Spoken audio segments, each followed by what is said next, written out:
संभवतः रोज महापुरुषों की जयंती हम मनाते हैं, कभी गांधी जयंती, कभी तुलसी जयंती, कभी नेहरू जयंती। शायद ही कोई दिन होगा जिस दिन हम किसी की जयंती या पुण्यतिथि नहीं मनाते हैं। लेकिन उद्देश्य क्या है? उद्देश्य एक ही होता है कि व्यक्ति की मृत्यु हो जाती है, शरीर नहीं उपस्थित होता है, लेकिन विचार के मृत्यु नहीं होती है। तो आज हम डॉक्टर अंबेडकर की जो बात कर रहे हैं, उनके शरीर की बात नहीं कर रहे हैं, उनके विचारों की बात कर रहे हैं। अगर उनकी हम जयंती मनाते हैं, उनके विचारों को अपने जीवन में उतारना पड़ेगा। अगर उनके विचारों को जीवन में नहीं उतारे तो उनकी जयंती जो ऑनेस्ट जयंती होगा वो नहीं होगा। पता नहीं कोई हिडन एजेंडा हमारे पास है जिससे उनकी जयंती आज हम मनाने लगे हैं। पहले आज से कुछ साल पहले ही लोग नहीं मनाते थे। ये ट्रुथ है, नो दिस ट्रुथ। आज जब इनकी जयंती मनाना शुरू हुआ तो होर लग गया है। पूर्ववक्ता ने कहा ही कि चाहे सत्ता में पार्टी हो, चाहे विपक्ष में हो, सारे लोग अब डॉक्टर अंबेडकर की जयंती मना रहे हैं। तो संक्षेप में चुनौतियां जो आप टॉपिक रखे, अंबेडकर के विचारों की चुनौतियां। अंबेडकर का विचार शाश्वत है, उनके विचारों को कोई चुनौती नहीं दे सकता। आज हम स्वयं चुनौतियां हैं।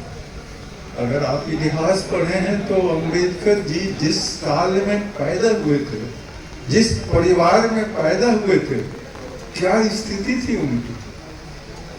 संघर्ष चाहे जैसे भी हो, उन्होंने किया। 4 सब्जेक्ट्स में पीएचडी लिया, देश के लॉ मिनिस्टर बने और फादर ऑफ कॉन्स्टिट्यूशन भी बने। आज आपके सामने तो ऐसी स्थिति नहीं है।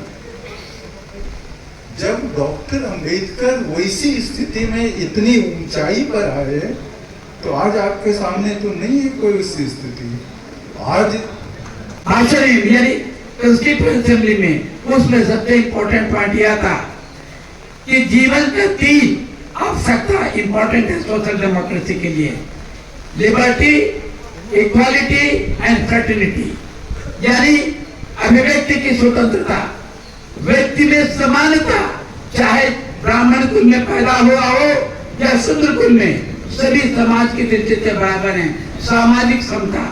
दूसरा, इकोनॉमिक डिस्पैरिटी को घटाने की आर्थिक क्षमता। मित्रों, आपको याद होगा कि संविधान के अनुच्छेद 38 में, जिसको भारत के नीति निर्देशक सिद्धांत कहा जाता है, directive principle of the state policy कहा जाता है, उसकी धारा 38 में स्पष्ट रूप से बाबा साहब अम्बेडकर ने सिद्धांत निरूपित किया था कि state shall strive to promote welfare of the people by securing social order in which social, economic and political shall inform in every institution of national life। यानी राष्ट्र हर हालत में प्रयास करेगा कि इस प्रकार की सामाजिक संरचना की जाए जिसमें राष्ट्रीय जीवन के प्रत्येक संस्थान में सामाजिक, आर्थिक और राजनीतिक न्याय मिले। परंतु मित्रों, 50 साल में 75 साल में ऐसा हुआ नहीं।